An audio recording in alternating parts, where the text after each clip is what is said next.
Mask sir की commerce classes में आपका स्वागत है। बच्चों, चैप्टर है पार्टनरशिप फंडामेंटल्स और टॉपिक है इंटरेस्ट ऑन ड्राइंग्स। बहुत अहम टॉपिक है और इसमें से बहुत सारे MCQ आपसे पूछे जा सकते हैं। इस टॉपिक को ध्यान से करिए और बहुत कुछ सीखने को मिलेगा। केस 1, पहला केस। बच्चों, आपको drawings during the year given होती हैं। When drawings are given during the year, no date of drawing is mentioned. यानी क्वेश्चन के अंदर आपको ड्राइंग्स की कोई डेट, यानी पार्टनर्स ने बिजनेस से पैसा कब निकाला ये पता नहीं होता। ना डेट पता होती है, ना मंथ पता होता है। सिर्फ इतना बताया गया है कि किसी पार्टनर की ड्राइंग्स ड्यूरिंग द ईयर इतनी हैं। मान लो ए ने 50,000 रुपया ड्यूरिंग द ईयर विथड्रॉ किया है अपने प्राइवेट यूज के लिए। कोई डेट नहीं पता, कोई मंथ नहीं पता। तो बच्चों, इंटरेस्ट ऑन ड्राइंग दो तरीके से आपको दिया जा सकता है। एक ए में interest on drawing at the rate of 10% per annum है, और case B interest on drawing at the rate of 10% है। बच्चों, यहाँ 10% के साथ PA लगा हुआ है और यहाँ 10% के साथ PA नहीं लगा हुआ है। तो बच्चों, अगर 10% के साथ PA लगा हुआ है तो आपको एवरेज बेसिस के ऊपर इंटरेस्ट ऑन ड्राइंग 6 मंथ का निकालना है।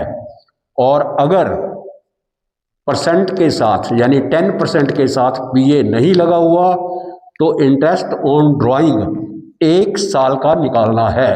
बच्चों, याद रहे ये बात कि अगर 10% के साथ PA लगा हुआ है तो आप 6 मंथ का इंटरेस्ट ऑन ड्राइंग कैलकुलेट करोगे, और अगर परसेंट के साथ, यानी 10% के साथ PA नहीं लगा हुआ है तो आप 1 साल का इंटरेस्ट ऑन ड्राइंग कैलकुलेट करोगे। बच्चों, अगला है केस 2। केस 2 में है monthly drawings, fixed amount. Fixed amount का मतलब यूनिफॉर्म अमाउंट। मंथली ड्राइंग्स मतलब कि पार्टनर्स हर महीने एक फिक्स्ड अमाउंट अपने बिजनेस से विथड्रॉ करते हैं अपने प्राइवेट यूज के लिए। जैसे 5,000 रुपीज़ पर मंथ। तो बच्चों, क्या करेंगे हम कि पहले 5,000 को 12 से मल्टीप्लाई करेंगे, क्योंकि हम अकाउंटिंग करते हैं 1 साल की और ये ड्राइंग्स गिवन है मंथली 5,000 रुपीज़ पर मंथ। तो इसके बच्चों 3 केसेस हैं। पहला केस है इन the beginning of every month. In the beginning of every month का मतलब ये है कि बच्चों ड्राइंग्स पार्टनर्स के द्वारा की जा रही हैं महीने के शुरुआत में, महीने के शुरू में। और in the middle of every month का मतलब ये है कि बच्चों महीने के बीच में पार्टनर्स के द्वारा पैसा विथड्रॉ किया जा रहा है। और तीसरा केस है in the end of every month, कि महीने के अंत में पार्टनर्स के द्वारा पैसा विथड्रॉ किया जा रहा है। तो इस स्थिति में आपको क्या करना है, पहले तो इसको 12 से मल्टीप्लाई करेंगे। टोटल अमाउंट 60,000 रुपीज़ आएगी। 60,000 रुपीज़ उसकी ड्राइंग्स हैं 1 साल की। तो उसके ऊपर अगर बिगिनिंग ऑफ एवरी मंथ है तो 6.5 मंथ्स, यानी 6.5 महीने का ब्याज इंटरेस्ट ऑन ड्राइंग आप कैलकुलेट करोगे। और अगर मिडल में है तो 6 मंथ का इंटरेस्ट ऑन ड्राइंग आप कैलकुलेट करोगे। और अगर in the end of every month है तो 5.5 मंथ, यानी 5.5 महीने का आप इंटरेस्ट ऑन ड्राइंग कैलकुलेट करोगे। ये 6.5 मंथ, 6 मंथ, 5.5 मंथ कैसे आया, ये मैं आपको आगे समझाने वाला हूँ। एक फॉर्मूला है, उस फॉर्मूले को अपनाकर आप इंटरेस्ट ऑन ड्राइंग्स के लिए टाइम पीरियड फाइंड कर सकते हो। अगला है केस 3। केस 3 में क्वार्टरली ड्राइंग्स हैं, फिक्स्ड अमाउंट है।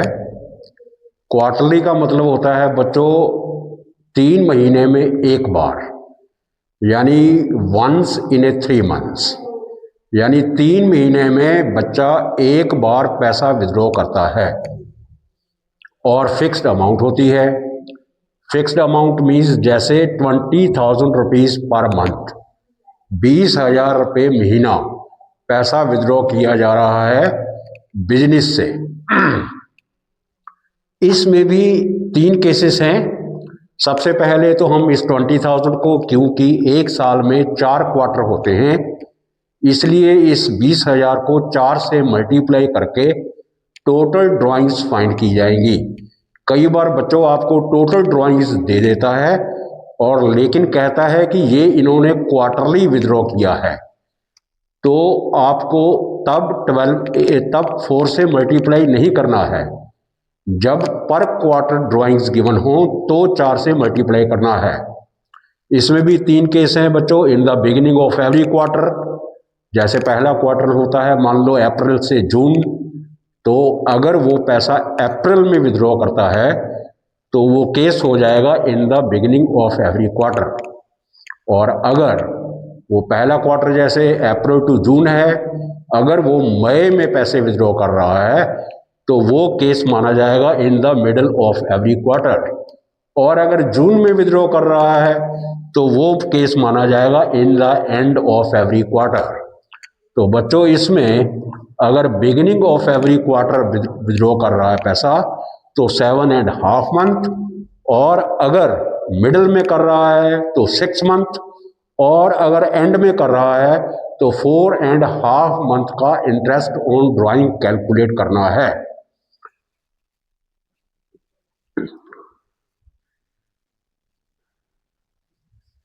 बच्चों ये टाइम पीरियड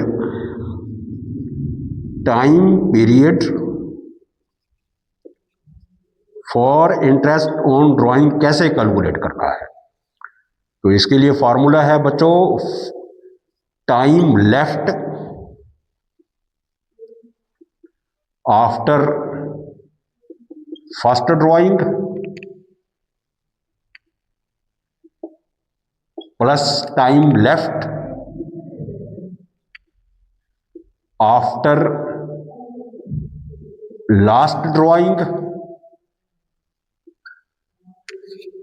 डिवाइडेड बाय 2। मतलब time left after first drawing plus time left after last drawing divided by 2। बच्चों जैसे मान लो कि एक पार्टनर ने 1 अप्रैल को पैसा विड्रॉ किया है और अकाउंट क्लोज होता है 31 मार्च को, मंथली विड्रॉ कर रहा है पैसा, तो पहली ड्राइंग उसकी 1 अप्रैल को है, तो 1 अप्रैल को पैसा विड्रॉ करेगा तो लास्ट ड्राइंग उसकी 1 मार्च को होगी, नेक्स्ट ईयर 1 मार्च को। तो 1 अप्रैल से लेके लास्ट ड्राइंग तक कितना पैसा बचा, कितना उसका पीरियड बचा 31 मार्च तक, 12 मंथ्स, यानी time left after first drawing accounting year के ओपनिंग से लेके अकाउंटिंग ईयर के क्लोजिंग तक कितना टाइम बचा, 12 months plus time left after last drawing को करेगा 1 मार्च को, 1 मार्च से लेके 31 मार्च तक 1 महीना बैठेगा, 1 मंथ, तो ये 1 मंथ डिवाइडेड बाय 2, 13 बाय 2, 6.5 मंथ। तो याद होगा बच्चों आपको कि अगर ड्राइंग्स हैं monthly in the beginning of every month तो 6.5 महीने का ब्याज दिया जाता है। ऐसे आप मंथ्स को कैलकुलेट कर सकते हो कि 6 मंथ आता है 6.5 आता है, 5.5 आता है, 7.5 आता है, 6 मंथ आता है कि 4.5 आता है। ये फार्मूला अप्लाई करके आप time period for interest on drawing calculate कर सकते हो। बच्चों अगला केस है when date of drawings is given. Date of drawing का मतलब ये है कि पैसा पार्टनर्स ने कब विड्रॉ किया है बिजनेस से, वो डेट और मंथ गिवन होता है। जैसे मान लो एक पार्टनर ने 1 जुलाई को 20,000 रुपीज़ विड्रॉ किया है और अकाउंट की क्लोजिंग होती है 31 मार्च को। मान लेते हैं 1 जुलाई से लेकर के 31 मार्च तक जितना पीरियड बैठा, 9 मंथ्स बैठे, तो इस 20,000 के ऊपर 9 मंथ का इंटरेस्ट ऑन ड्राइंग कैलकुलेट किया जाएगा। बच्चों वीडियो को लाइक, सब्सक्राइब और शेयर करना ना भूलें। जिन स्टूडेंट्स ने मास्क सर की कॉमर्स क्लासेस का चैनल अभी ज्वाइन किया है वो वीडियो को लाइक, सब्सक्राइब और शेयर जरूर करें। मिलते हैं अगले वीडियो में। जय हिंद, जय भारत।